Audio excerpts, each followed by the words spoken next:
conseillère départementale, mesdames et messieurs les élus, mon colonel, délégué militaire départemental des Alpes de Haute-Provence, mon commandant de la compagnie de gendarmerie de Castellane, mon capitaine, chef du centre de secours et d'incendie de Saint-André-les-Alpes, messieurs les directeurs de l'Office national des anciens combattants des Alpes-Maritimes et Alpes de Haute-Provence, monsieur le président départemental du Souvenir français, mesdames et messieurs les présidents ou représentants d'associations patriotiques, résistants et anciens combattants, mesdames et messieurs les porte-drapeaux, mes chers collègues conseillers municipaux, mesdames, messieurs.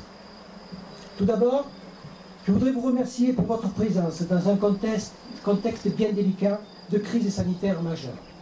Mais, à défaut d'annuler cette traditionnelle cérémonie et faire l'impasse d'une année, j'ai préféré l'organiser dans un format réduit, certes, mais l'organiser en prenant toutes les précautions que nous impose le regroupement de personnes sur un même site et en étroite collaboration avec les services de la préfecture et malheureusement en s'adaptant aux aléas climatiques que nous impose la nature.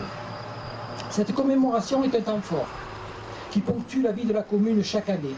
C'est un des moments importants pour chaque famille qui voit leur sacrifice reconnu. C'est un moment important pour tous les habitants et notamment les plus jeunes. Les événements qui nous réunissent aujourd'hui ont eu lieu il y a 76 ans. L'espace d'une vie nous sépare de ce jour de printemps où dans ce champ, 11 jeunes personnes ont été lâchement fusillées. Un meurtre atroce, celui de 11 partisans à qui l'on venait de dire « Partez, vous êtes libres » avant de leur tirer dans le dos. 11 corps dans une prairie verdoyante, que la nature est belle et que le cœur me fend, écrivait Manoukian. Mesdames, messieurs, ma première pensée sera une pensée de recueillement devant ce mémorial, aujourd'hui destiné à commémorer le martyre des 11 héros fusillés ici même par l'ennemi le 11 juin 1944. Ma première parole sera pour saluer respectueusement au nom de la population tout entière leur famille endeuillée et remercier le père Benoît qui tôt ce matin s'est arrêté pour se recueillir devant ce mémorial. Au cours de ces années terribles, les jours d'angoisse se succèdent, les morts s'ajoutèrent aux morts. Les familles en larmes aux familles en larmes, de très nombreuses vies humaines furent la rançon de la victoire. Par ma voix, je mets à l'honneur ce mémorial, témoin silencieux de l'histoire, et me réjouis de votre présence aujourd'hui. Vous, les représentants d'associations patriotiques, vous, les porte-drapeaux, vous, les anciens combattants, vous, représentants du monde civil et militaire. Il est important à mes yeux de perpétuer cette mémoire et honorer les personnes qui se sont battues pour préserver nos libertés et transmettre ces valeurs que sont la liberté, l'égalité et la fraternité. Dans le contexte actuel difficile, il faut aller de l'avant, sans reproduire les erreurs du passé et éviter les amalgames. Je souhaite que ma génération et celles qui me succéderont soient celles de la tolérance et de l'ouverture vers le monde. Du devoir de mémoire, nous passons aussi au désir d'avenir. Au-delà de la fin d'un conflit, une date commémorative marque aussi, et surtout, la fête de la paix. L'Europe dévastée et ruinée après le second conflit mondial a pris le chemin de l'unification par la voie économique pour parvenir à la paix. Nous nous réjouissons donc d'être rassemblés aujourd'hui dans cet espace, en cet instant de recueillement auprès du mémorial. Nous réaffirmons ensemble notre attachement à cet idéal de solidarité. Nous allons vivre ensemble cet hommage aux 11 jeunes fusillés de Saint-Julien-du-Verdon. Ils étaient 11 et Judas avait trahi. Cet extrait du poème de l'abbé Isnard restera gravé à tout jamais dans nos mémoires. L'abbé Isnard, ce personnage incontournable, pour qui nous avions prévu cette année de marquer le 10e anniversaire de sa disparition, en présence de sa proche famille, n'a pu être organisé. Les événements sanitaires liés à la pandémie du Covid-19 nous y empêchent. Ce n'est que partie remise et je ne manquerai pas de m'associer et d'y associer mon conseil municipal le moment venu. Mesdames, Messieurs, c'est dans ce champ, derrière moi, que 11 personnes ont perdu la vie, simplement, brutalement, ce 11 juin 1944, il y a 76 ans, jour pour jour. Saint-Julien-du-Verdon entré dans l'histoire, il y est entré comme on entre dans l'enfer par la porte de l'horreur. 11 jeunes hommes allaient payer de leur vie ce passage dans la douloureuse histoire de l'humanité. Le 6 juin 1944, les Alliés débarquent en Normandie. Un grand frisson secoua la France La fièvre monta brusquement dans le cœur des résistants. À Saint-Julien, la matinée est bien avancée quand un groupe de maquisards, spontanément aidés des hommes restant au pays, organise une embuscade sur l'ancienne route de Castellane au lieu-dit d'Accord. 11 Allemands sont tués. Le pays est immédiatement investi, les habitants molestés.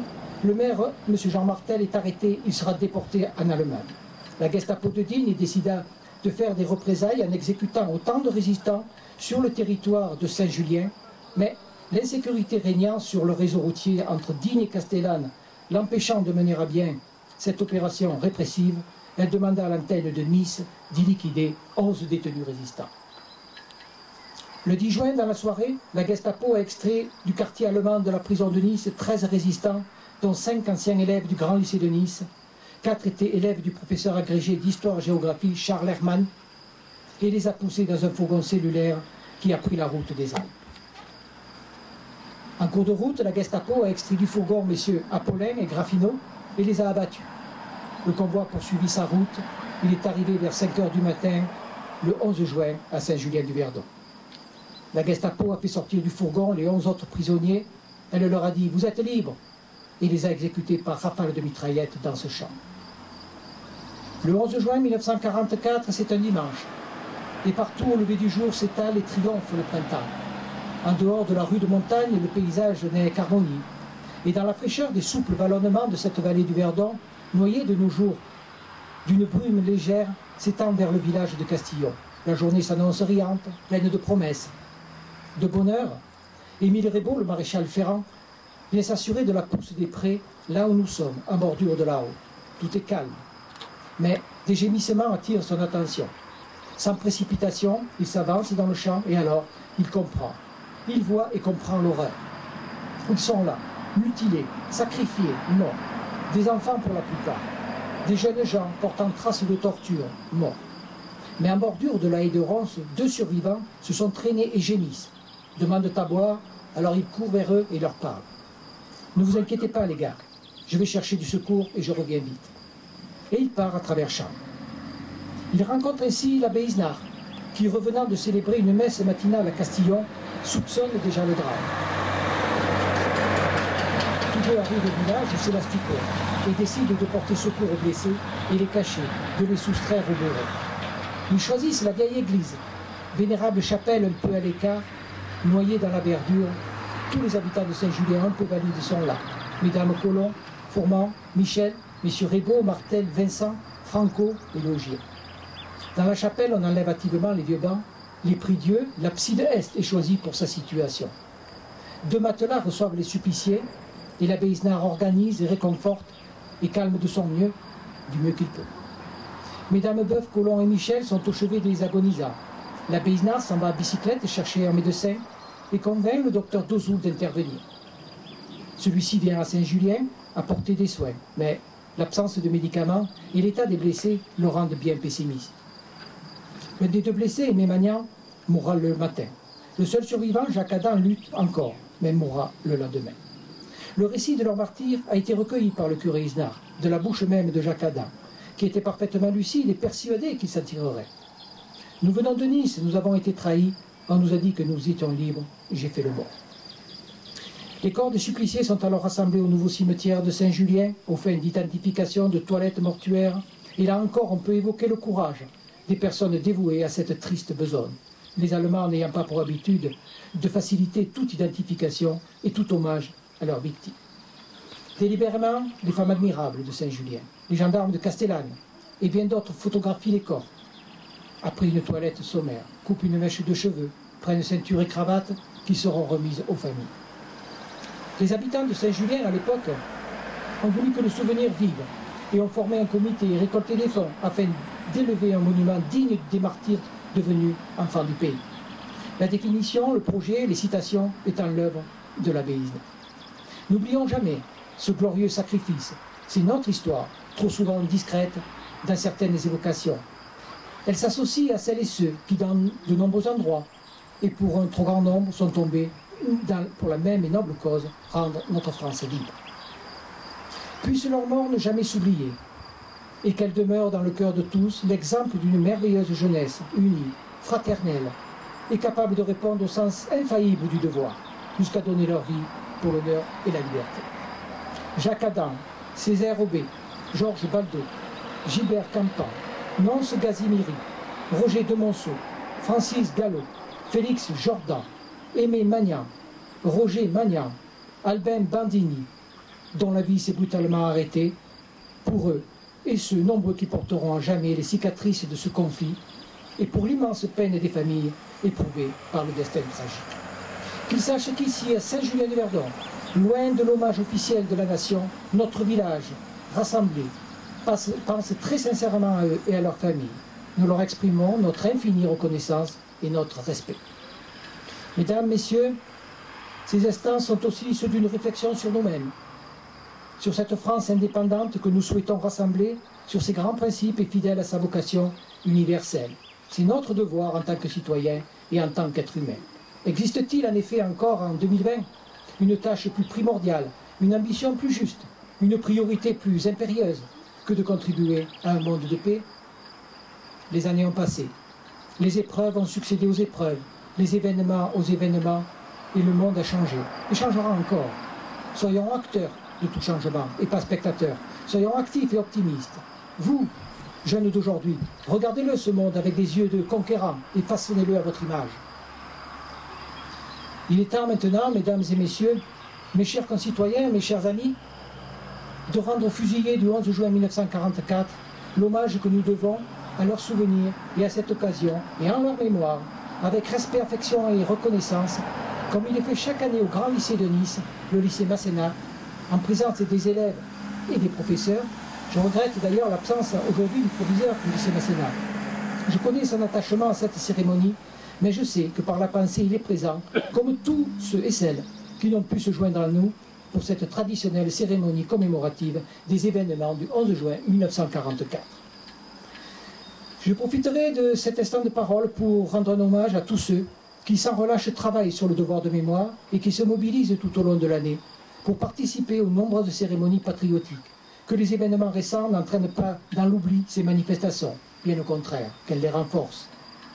Nous allons vers des jours meilleurs, ou du moins je l'espère, que soient salués au passage toutes celles et ceux qui ont été sur le devant de la scène et qui ont pris des risques pour accompagner ce dur passage de la vie. Un grand merci au service du protocole de la métropole Nice-Côte d'Azur, à la musique des sapeurs-pompiers de la ville de Nice, à la gendarmerie de Castellane, son personnel, le personnel communal, et à vous tous pour votre fidélité à cette cérémonie. Je vous remercie de votre attention. La parole est à Madame Nicole Chabanier, sous-préfète de Castellane. Le maire de Saint-Julien-de-Verdon, Monsieur le sénateur, Monsieur le président du conseil départemental des Alpes de Haute-Provence, Mesdames et Messieurs les élus des Alpes de Haute-Provence et des Alpes-Maritimes, Monsieur le délégué militaire départemental, Messieurs les directeurs de l'Office national des anciens combattants, Mesdames et Messieurs les représentants des associations des combattants et victimes de guerre et de la résistance, Messieurs les porte-drapeaux, Mesdames et Messieurs en vos grades et qualités. Monsieur le préfet aurait souhaité, comme l'année dernière, pouvoir être présent quand cette cérémonie lui tient à cœur. Il vous prie de bien vouloir l'excuser et m'a demandé de le représenter. J'en suis particulièrement honorée, car c'est un moment particulièrement chargé d'émotions. Comment ne pas être ému, Monsieur le maire, après vous avoir écouté rappeler les faits de ce 11 juin 1944 et le calvaire enduré par ces jeunes résistants. Après 2019, année particulière puisqu'elle marquait les 75 ans de la libération, l'année 2020 nous trouve réunis en comité restreint dans des circonstances tout aussi singulières. La crise sanitaire que nous traversons marque cette cérémonie comme elle marque déjà chacun de nos jours, bouleversant nos habitudes, obligeant à repenser ce qui est essentiel de ce qui ne l'est pas, ce à quoi on ne peut renoncer, ce à quoi il faut tenir. C'est pourquoi nous voilà tous réunis ici, malgré tout, chacun à bonne distance de son voisin, et pourtant si proches dans le partage. Chacun ayant depuis près de 3 mois appris à renoncer aux choses futiles de la vie pour se protéger, protéger nos proches, mais aujourd'hui répondant présent, sans hésiter. Comment pouvait-il en être autrement? Parce que cette commémoration fait partie de ces moments que l'on doit de préserver. Honorer ceux qui sont morts pour notre pays, saluer leur combat et perpétuer leur mémoire. La mémoire des résistants fusillés ce 11 juin 1944. Ils étaient 11. 11 jeunes hommes qui, il y a 76 ans, ont décidé de se dresser contre l'arbitraire et l'ignominie. Le plus jeune n'avait que 16 ans. Ils ont opposé au masque de l'inhumanité dans ce qu'elle a de plus abject, le visage de la nature humaine dans ce qu'elle a de plus noble. Ils ont été fauchés par une rafale de mitraillettes dans le dos, un acte de lâcheté sans nom, massacre odieux des occupants, des assassins de la Gestapo, qui ont supprimé 11 enfants de France par un acte de vengeance barbare. Ils étaient 11 et l'homme avait trahi, écrira l'abbé Isnard. N'oublions pas le sacrifice de ces hommes, n'oublions pas leur nom. Dans une France où, il faut aussi le dire, certains avaient choisi de collaborer par l'intermédiaire du régime de Vichy, ces jeunes résistants ont choisi de se lever, de s'opposer à la soumission, à l'asservissement. Ils pensaient ne faire que leur devoir, quand en réalité, ils le portaient à son degré le plus honorable. Ils avaient choisi le combat plutôt que la résignation, le devoir plutôt que la compromission. S'il est des souvenirs dont le département est riche, ce sont bien des actes héroïques de résistance lors de la Seconde Guerre mondiale. Ces actes que nous devons rappeler à nos jeunes générations, le prix que ces Français ont payé pour notre actuelle liberté. La résistance avait 1000 visages. Renseignements, sabotage, embuscade, mais aussi refus du service du travail obligatoire, impression et distribution de tracts pour informer les populations, leur dire la vérité, les appeler à ne pas se résigner, à continuer de lutter, et pourquoi pas à la rejoindre, cette résistance. La résistance était un état d'esprit avant même des actes de courage. C'était refuser de céder à l'oppression, se battre, sans uniforme et souvent sans armes, pour libérer son pays, quitte à perdre la vie. C'est avec un grand respect et une grande humilité encore que je souhaite rendre hommage aux 11 résistants fusillés ce 11 juin 1944. Car si la résilience de la France est grande, si la France sait se relever des épreuves qu'elle traverse, il est indispensable de rappeler que nous les devons aux actes héroïques de celles et ceux qui ont donné leur vie pour que vive la République.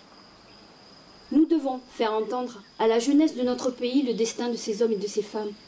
Nous devons transmettre cette idée que les valeurs d'humanité sont au-dessus de toute autre valeur, que la grandeur d'un homme se mesure à sa capacité de s'abandonner à une cause plus grande que lui. En ce tragique jour du 11 juin 1944, un acte de guerre mémorable par son atrocité a marqué le village de Saint-Julien-du-Verdon. Il est ô combien important de ne pas oublier, de se souvenir de ces moments tragiques, de ces 11 enfants, de ces 11 garçons fauchés par la haine infernale, par la fureur bestiale en ce matin d'été, pour reprendre l'abbé Isnard. Saluons leur courage et leur force. Rappelons aux jeunes générations qui vivent libres sur notre continent que la paix est précieuse, mais fragile. À nous tous d'être vigilants pour condamner tout agissement contraire aux idéaux portés et défendus par notre République. À nous tous d'être solidaires et unis, parce qu'il n'y a pas d'arme plus puissante pour lutter, quelle que soit la menace, quel que soit le danger, que de faire front ensemble. Alors oui, cette histoire et ce drame nous obligent. Ils nous obligent à la fraternité. C'est ce sentiment que j'éprouve et qui nous rassemble aujourd'hui. Vive la République et vive la France. Maintenant procéder au dépôt de gerbe. Bravo. Garde à vous.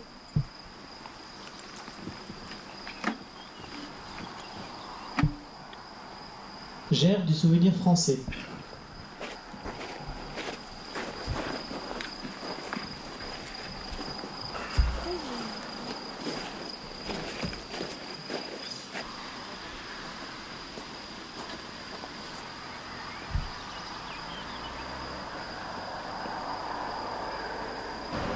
Gerbe des anciens combattants, prisonniers de guerre et combattants d'Algérie, Tunisie et Maroc.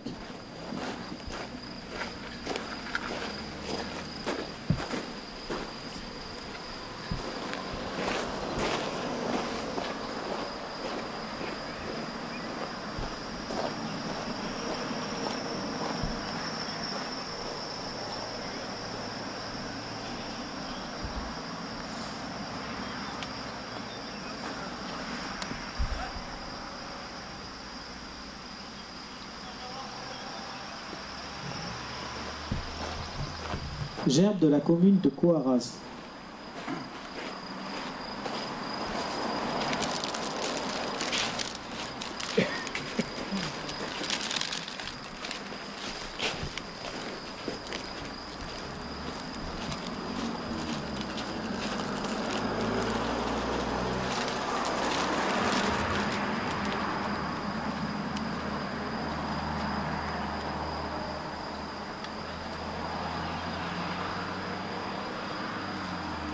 Gerbes de la commune de Pugy-Théniers.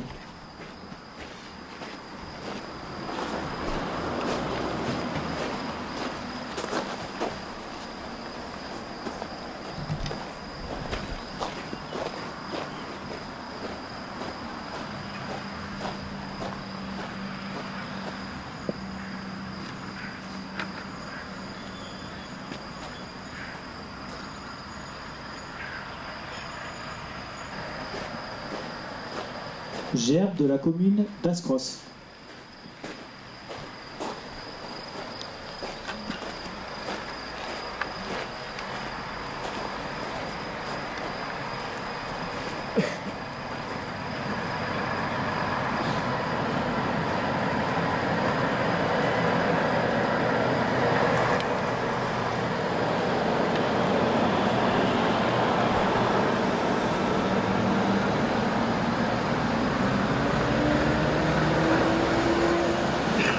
Gerbes de Monsieur le maire et du conseil municipal de Saint-Julien-du-Verdon.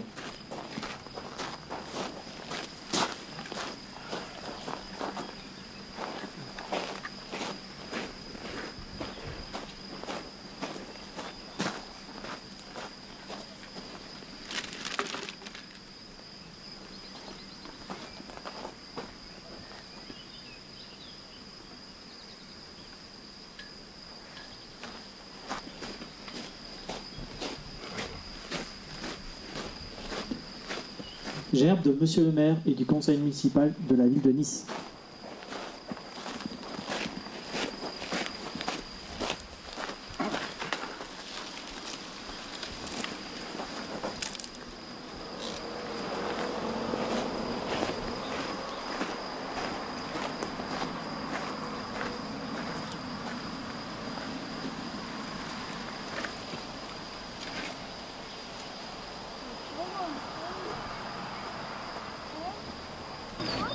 Gerbes du département des Alpes de Haute-Provence.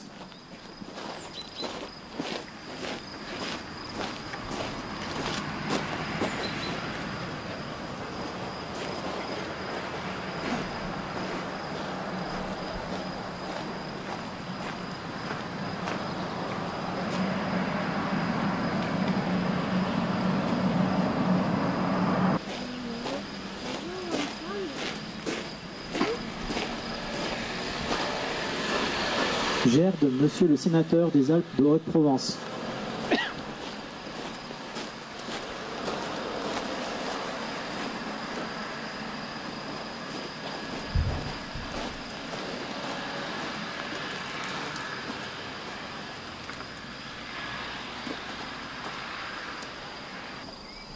Gerbes de Monsieur le préfet des Alpes de Haute-Provence.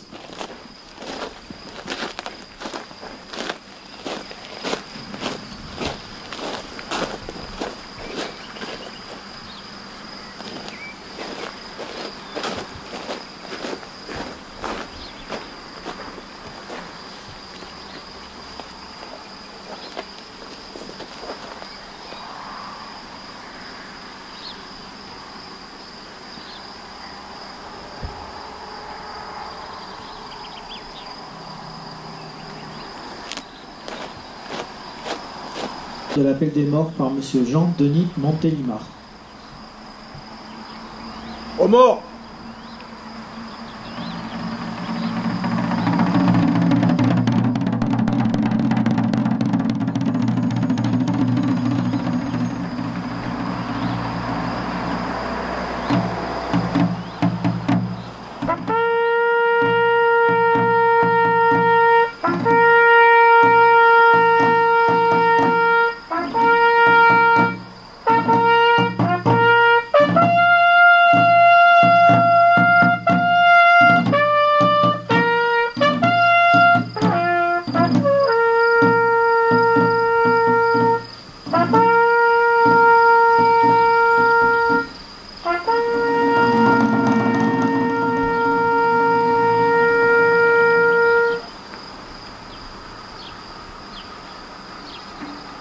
Gilbert. Mon père France. Hobbes Césaire. Mon père France. Gallo Francis. Mon père France. De Monceau Roger. Mon père France. Magnan Roger. Mon père France. Adam Jacques. Mon père France. Jordan Félix. Mon père France. Magnan Aimé. Mon père France. Casimiri Nonce. Mon père France. Baldo Georges. Mon père France. Bandini Alba. Mon père France.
Au repos.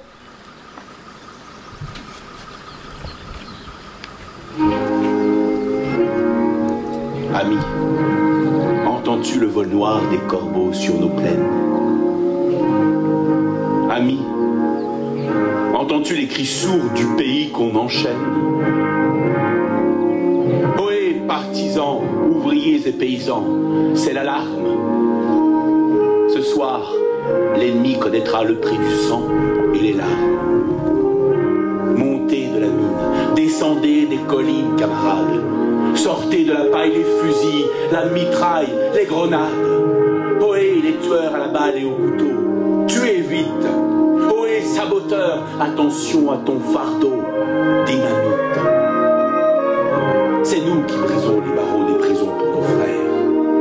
La haine à nos trousses et la faim qui nous pousse, la misère.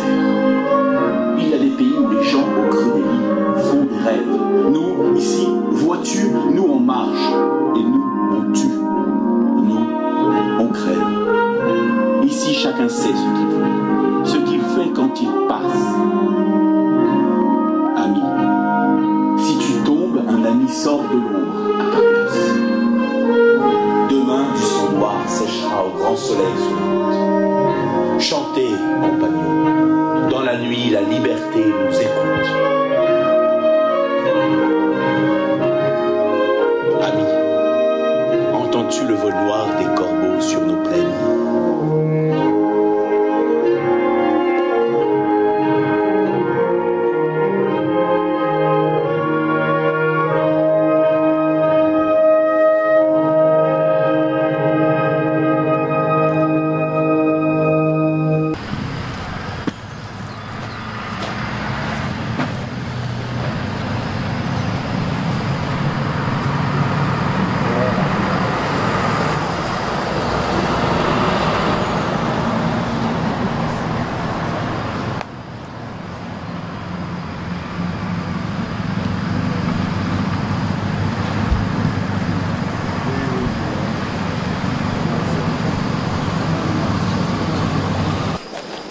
Mesdames, Messieurs, la cérémonie est désormais terminée.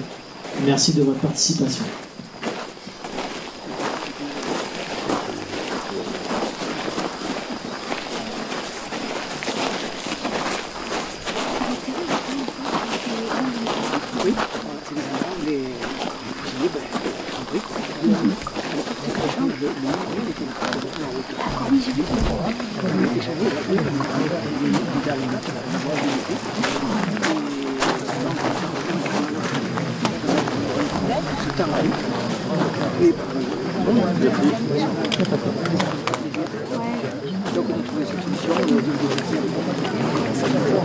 Merci.